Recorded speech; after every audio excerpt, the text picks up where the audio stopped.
अस्सलाम वालेकुम दोस्तों, क्या हाल है। मेरा नाम मोहम्मद अशफ़ाक़ है। मेरा यूट्यूब चैनल का नाम techno for you with Ashfaq. और आज हम फ्रिज में जो स्मेल आती है उसके बारे में बात करेंगे। तो मैंने डोर खोल के देखे थे, अंदर से स्मेल नहीं आ रही थी, लेकिन डोर बंद होने के बावजूद भी जो स्मेल आती थी वो बाहर से आ रही थी स्मेल।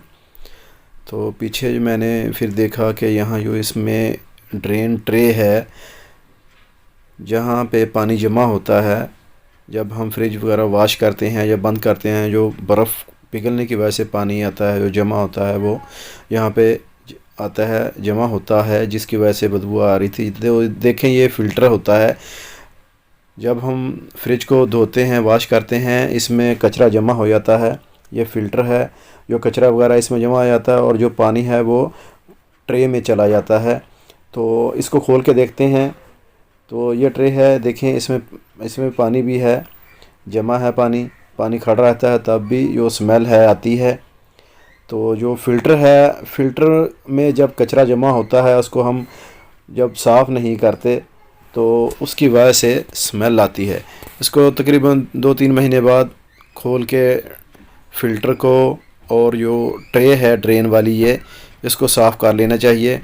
ये सर्दियों में ज़्यादा मसला बनता है क्योंकि फ्रिज सर्दियों में कम चलती है, पानी जमा होता रहता है, जिसकी वजह से जो हमारा कंप्रेसर है कम चलता है। अगर कंप्रेसर ज़्यादा चले तो गर्मियों में ये पानी जो है खुश्क होता रहता है उसकी हीट से, कंप्रेसर की हीट से। और वैसे जो गर्मियों में यानी गर्मी की वजह से पानी वो है वो खड़ा नहीं होता रहता है, खुश्क हो जाता है, ख़त्म हो जाता है।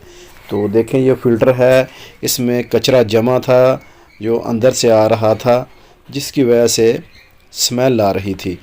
तो इसको खोल लिया, खोल के हम इसको अच्छी तरह क्लीन करके इसको फिट करेंगे। ये फ़िल्टर धोएंगे, ये पाइप हैं ये धोएंगे, इनको क्लीन करके दोबारा फिर हम फिट करेंगे तो जो स्मेल है वो ख़त्म हो जाएगी।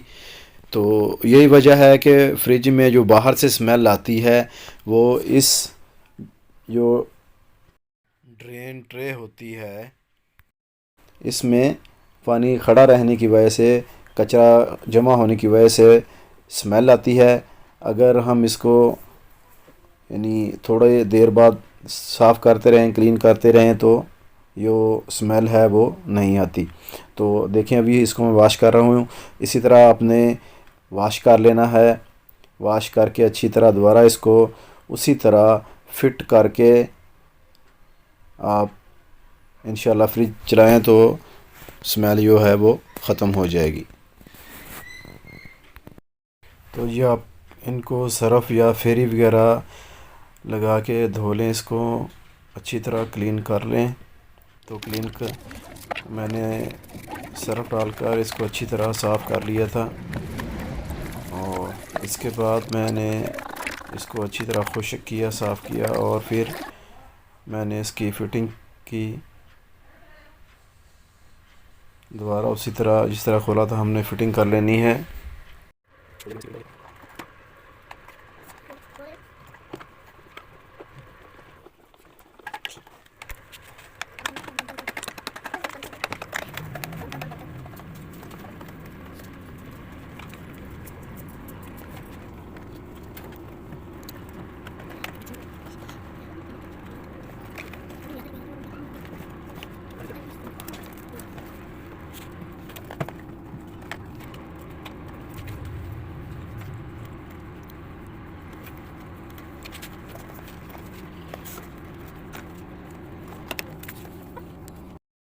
हाँ जी, तो ट्रे फिट करने के बाद मैंने आपको बताया था कि जो नीचे वाली ट्रे होती है, एक नीचे ट्रे लगी होती है, यहाँ पे पानी इस ट्रे में जमा होकर नीचे जाता है। ये उसके पाइप लगे हुए हैं नीचे वाली ट्रे के, यहाँ ये नीचे ट्रे होती है। जब ये कंडेंसर, ये देखें ये पाइप लगा है, ये कंडेंसर वाला पाइप है, इसमें नीचे ट्रे के नीचे वो लगा रहता है, जिसकी वजह से वे यानी ये कंडेंसर गर्म होता है, हीट होती है, हीट की वजह से वो पानी जो इसमें जमा होता है वो पानी खुश्क हो जाता है। तो दूसरी साइड पे भी इसी तरह पाइप लगा है उसका, वो भी लगा लगा लेते हैं। वो लगा के तो देखें, ये मैंने वो पाइप लगा लगा दिया है। ये वाली ट्रे है नीचे, वही ट्रे का पाइप है, नीचे वाली ट्रे का। ये ट्रे रहती है नीचे ही, देखें इसके नीचे जो है कंडेंसर रहता है, जिसकी वजह से पानी यहाँ फिर यानी जमा नहीं रहता, खुश्क हो जाता है उसकी हीटिंग की वजह से। हाँ जी, तो आपको एक दो टिप्स दे देता हूँ गर्मियों में कि कंप्रेसर जब हमारा ट्रिप करता है ओवरलोड होने की वजह से या कूलिंग कम हो जाती है, तो उसकी मेन वजह होती है कि या तो जो हमारा ये फ़ैन लगा होता है ये कंप्रेसर की को ठंडा करने के लिए, तो अगर ये बंद हो जाए, ख़राब हो जाए, उसकी वजह से भी कूलिंग कम हो जाती है। कंप्रेसर बार बार ट्रिप होता है ओवर हीटिंग की वजह से, तो जिसकी वजह से कूलिंग कम हो जाती है।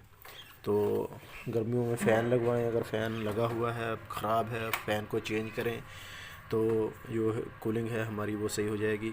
और कंप्रेसर जो है, ये जो पैनासोनिक का कंप्रेसर है, अक्सर इसमें फॉल्ट ये आता है कि जो इसमें इसकी रिले होती है वो ख़राब हो जाती है। यहाँ इसको हम खोलेंगे, पैनल को खोल के यहाँ देखेंगे तो अंदर एक रिले और ओवरलोड होती है, ठीक है। रिले भी ख़राब हो जाती है, ओवरलोड भी ख़राब हो जाती है, अक्सर इसमें यानी फ़ॉल्ट आता है।